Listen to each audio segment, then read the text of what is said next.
Hi, good morning and good afternoon, everyone. Thank you very much for having me here today. My name is Sonita Lontoh, and I currently lead global marketing for HP's 3D printing and digital manufacturing business. I hope all is safe and well with you and your families during this unprecedented time. I'm honored to be able to share with you today a little bit about my line of work, especially with regard to 3D printing and creating impact and enabling digital transformation. But I also want to close by sharing with you about my own personal career and leadership journey, which I hope will help give you some perspectives and insights as you go through your own journey. So let's start. First, let's talk about disruption. As you can see here, disruption is not always obvious. In fact, our history is littered with some very smart, tech-savvy people making the wrong prediction about the future. Nearly everything that we take for granted today, from AC electricity to our cars to cell phones to the internet, was at one time or another discounted by some of the brightest minds in the industry. So, as you can see, predicting the future is hard, if not almost impossible. Predicting the future requires a certain level of humility and the ability to imagine what is possible. We know that at one point or another we will most likely be wrong, but it is very important to always keep an open mind. So now let's fast forward to the present. There is so much change happening around us that sometimes I think we forget how fast things are changing. Only less than 50 years ago, a computer could fill an entire room, but today we have more computing power in our pockets than all that NASA had in 1969 when they put the first man on the moon.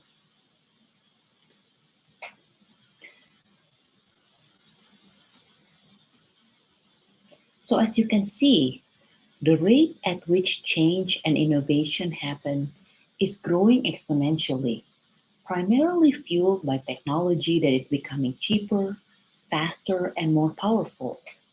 All of these are leading to faster time to market, where new ideas, new products, and new services are being adopted faster and faster into the fabrics of our lives. As you can see in this example here, it took the telephone 75 years to reach 50 million users, but it only took Facebook 3.5 years and the Pokemon Go game 19 days to reach 50 million users. So the question that you may then ask yourself is that what can you do in order to thrive in the midst of all these changes and disruptions?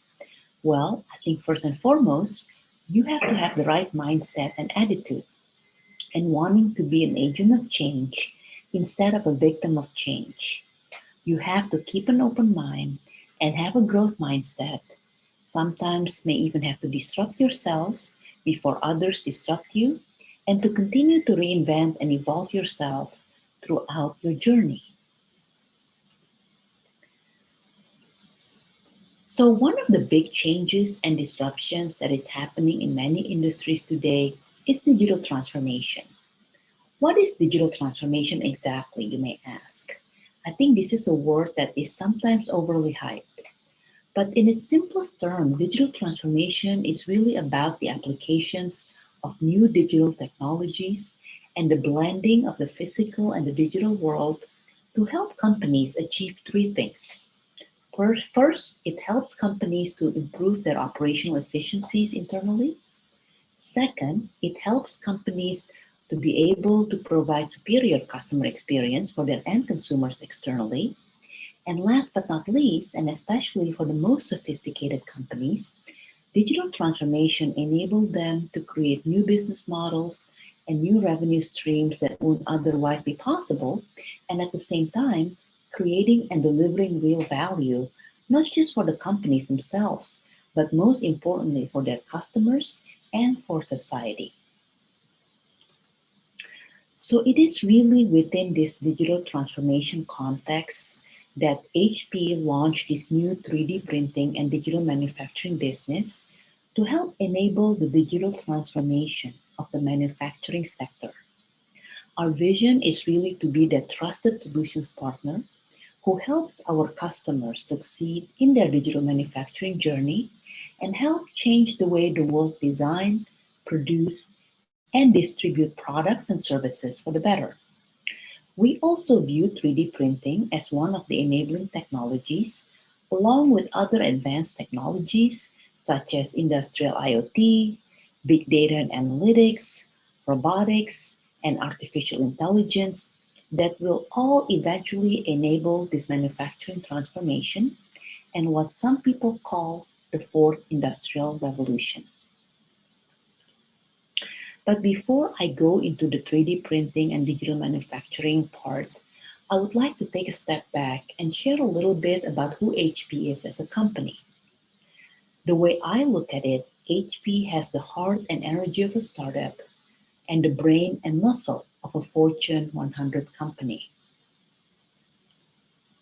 As some of you may know, HP was started by Bill Hewlett and Dave Packard about 80 years ago, literally in a small garage in Palo Alto, California, with a little more than $500 in capital. And actually, the background that I have today in this session is the original garage where Bill and Dave started the company in 1939. Their first product was the audio oscillator, which is an instrument used to test equipment, sound equipment. To save money on production costs, Lucille Packard, who was Dave's wife, had to bake the enameled metal cases in her kitchen oven. So talking about creative entrepreneurship here. Walt Disney Studio was their first customer. Walt Disney ordered about 8 of these audio oscillators at about $71.50 each, and HP made its first profit. So from there, as they say, the rest is history. From the original two guys in the garage startup, HP had grown to become a multinational technology company and also, in a sense, the symbol of creative entrepreneurship. And that little garage where they started the company had been deemed by the United States National Registry of Historical Places as the birthplace of Silicon Valley. So this is a heritage that we are very proud of, and it's really one of the guiding principles as we're starting this new business at HP. So fast forward to today, here is a snapshot of who HP Inc. is today. For those of you who may not be aware, the original Hewlett-Packard company split into two companies 5 years ago, HP Enterprise and HP Inc., with whom I am with today. So today, HP, we are a Fortune 100 company with revenue of about $60 billion and 55,000 employees in 170 countries. Innovation is really thick in our blood, and I'm proud to share that we have more than 18,000 patents and growing. I'm also honored to be able to share with you that we are ranked #1 to Newsweek's America's Most Responsible Company, which basically assess companies on environmental, social, and corporate governance criteria. So now let's get back to the 3D printing and digital manufacturing business. So as I have mentioned, we are a startup within HP. The company launched this new business about 3 years ago, and that was also when I joined the company. And looking back, fast forward to today, it is amazing how far we have come in a relatively short period of time. Within the past 3 years, we basically have achieved the #1 position in thermoplastic solutions for production applications. Outside researchers have noted that our technology is the most used industrial 3D printer technology in the market. We also noticed that the majority of our customers are using our technology for final productions, and so far have produced more than 50 million parts using our technology, and they will continue to grow.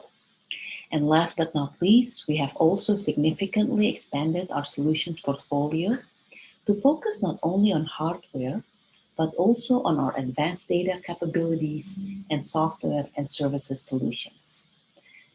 On the next slide, please allow me to share a customer video that I think really showcases how, by leveraging our technology solutions, a customer is actually able to disrupt an industry and deliver real benefits to their end consumers.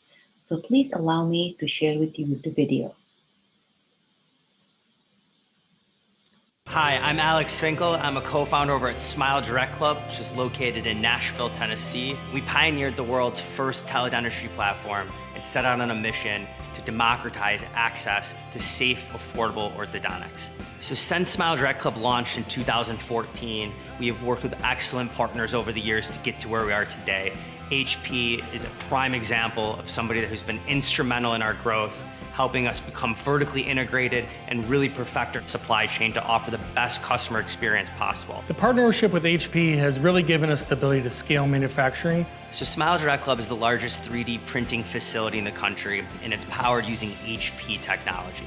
So these 3D printers are producing 3D models that are then thermoformed with our BPA-free plastics that are custom made for each and every single customer. From there, these invisible aligners, after being reviewed by a dentist or an orthodontist, are delivered directly to our customer's door. The quality of the part has gone up, the cost of the part has gone down, and we're really able to produce the highest quality part at the lowest cost than ever before. What's exciting about our partnership is we both are interested in disrupting the market, and we both have a vision to grow and become the market leader. So Smile Direct Club and HP are partnering to launch a new recycling program, which allows us to take our used and unused material and turn that back into pellets for injection molding. This allows for lower cost and less waste. The partnership between Smile Direct Club and HP is going to help open up the doors to democratize access to safe, affordable teeth straightening solutions. Having the credibility of being HP powered is something that speaks volumes to who we are and what we're doing.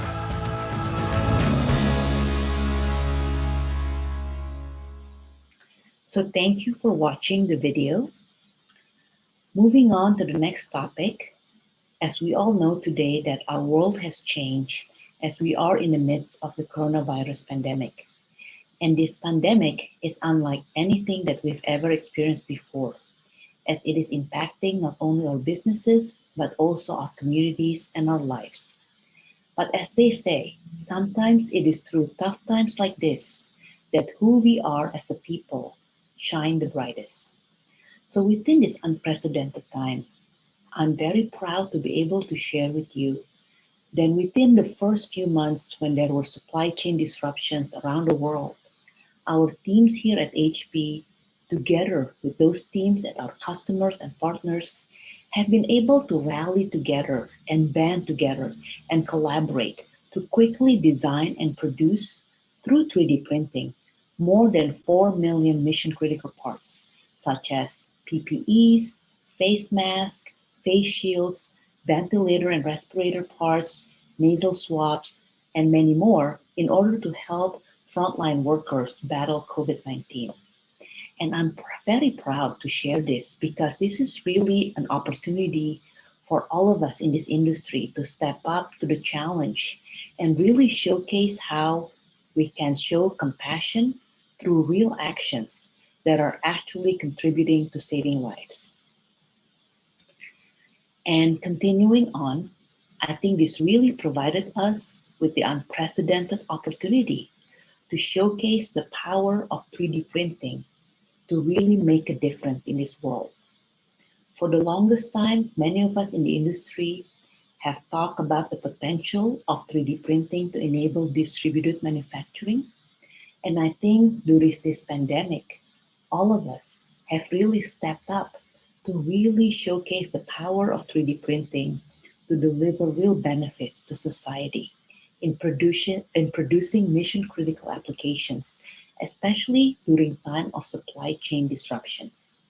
And what I'm hoping here is that this is not a one-time deal, but I hope that this opportunity will enable the paradigm shift in thinking as various industries and government institutions rethink their manufacturing systems and supply chain network. And hopefully, this will provide all of us in the industry more opportunities to engage with industries, government institutions, to reevaluate product innovation, manufacturing strategies, supply chain resiliencies, as we all navigate our world in this new normal.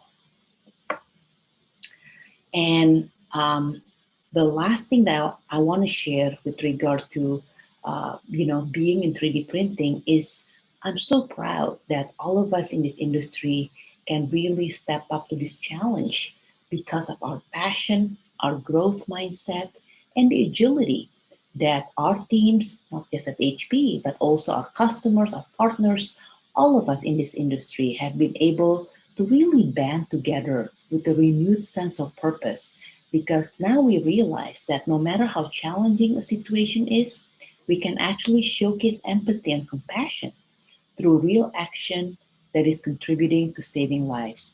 And personally, this means a lot to me. So I also want to thank all of you, uh, the pioneers of 3D printing, women, men in the 3D printing industry, for the bravery and just the collaboration that all of us have stepped up during this unprecedented time to really not only showcase the power of 3D printing, but actually delivering real benefits and value to our communities and to our society. And so, with that, right now, as a closing for this presentation, I want to switch gears a little bit and share with you about my own personal career journey that I hope can give you some perspectives and insights as you think through how you want to go through your own journey. So, looking back at my career, I don't think I always knew what I wanted to do with regard to industries or functional area. But thinking more about it, I think there are a few themes that have been pretty consistent throughout my life. And I want to share some of those themes with you today. So, the first theme is about the importance of having the right guiding principles.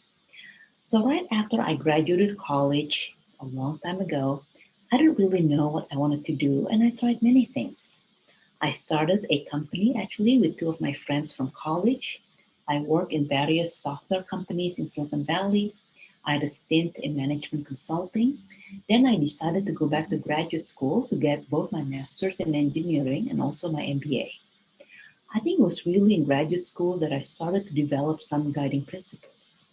The first is that I realized that I really love the intersection of new technology, enabling new business models, and even a little bit of policy.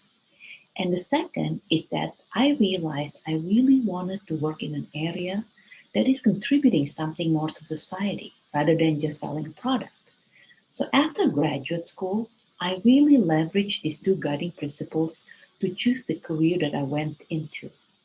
So over the past 15 years or so, I basically have been focusing on industrial IoT and in enabling digital transformation, primarily in the energy and infrastructure sector. And HP called me about 3 years ago for this opportunity, and I saw a parallel between IoT and 3D printing and digital manufacturing, in that both are trying to enable digital transformation in the industry. And in the case of 3D printing, trying to enable digital transformation for the manufacturing industry. So from these experiences, I learned that while we may not always know exactly what we want to do, I think it's very important for us to have a few guiding principles to help guide us. The second theme that I want to share with you is about the importance of combining your passion with your skills and most importantly with your purpose. So as I became more established in my career, I started to mentor and sponsor some young people. And one thing that I notice about young people these days is that many of them mistakenly believe that in order to be happy, they have to pursue their passion. And as a result, focus too much on the passion part. And don't get me wrong, I think passion is very important. And in fact, we all want to work in an area that we're passionate about, right? But what I found, passion in itself is not enough. Over time, I have realized that true happiness and success really comes from doing the intersection of what you love, which is your passion, what you're good at, which is your skills, and most importantly, what the world needs, which is your purpose. And this actually makes sense because when you focus on passion alone, you're only focusing on yourself. But when you start thinking about how you can combine that passion with your skills, and most importantly, with your purpose, you then shift the frame of reference from you to how you can become a valuable contributor to society and help the world solve its problems. This paradigm shift in thinking is powerful because it makes you less self absorbed and, ironically, more likely to be genuinely happy. I've also noticed that people who are working hard to solve the biggest problems are oftentimes also compensated in the biggest ways, not just in financial terms, but more importantly in human satisfaction terms.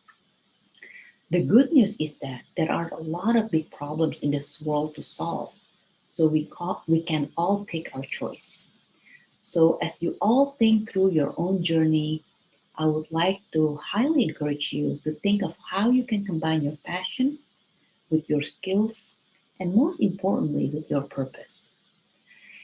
The third and last theme that I want to share with you today is about the importance of developing the right guiding principles that you can actually believe in. So, looking back in my own journey, I think my leadership principles have evolved over time, but in general, they can be summarized as follows. First, I think leaders are customer focused. They take the time to understand the customer's pain points and can really articulate how the company's solutions are helping to solve the customer's problems. Second, leaders act like owners. They think long term and will never sacrifice long term value for short term gains. They also act on behalf of the entire company. Third, and most importantly, I truly believe that leaders develop other leaders instead of develop other followers. So there is this concept of the leadership journey and the five levels of leadership by John Maxwell that really resonate with me. The premise is that most people start with being a positional leader, meaning that other people follow them primarily because of their title or position. This is the lowest level of leadership, is the easiest, but also the least rewarding. Over time, to be a true leader, you have to continue to build trust, credibility, influence, and most importantly, be willing and intentional in developing others as leaders. And why is this important, you may ask? Well, because when there are more leaders in the organization, more of the organization's goals can be accomplished. And the more you raise up new leaders, the more you will change the lives of all members of the team. And if you continue to invest in both growing yourself and in developing others as leaders, who are then also willing and intentional in yet developing other people as leaders, then you may reach the pinnacle of leadership. So, personally, for me, I don't think I'm at the pinnacle yet because I'm still continuing to grow in my own leadership journey. But as I continue to be more mature in my own journey, this focus of developing others as leaders become more and more important. So with that, actually, I would like to conclude my presentation today. And I would like to thank all of you very much for listening. And I hope I have shared something valuable that you can use in your career and also in your own leadership journey. Thank you very much.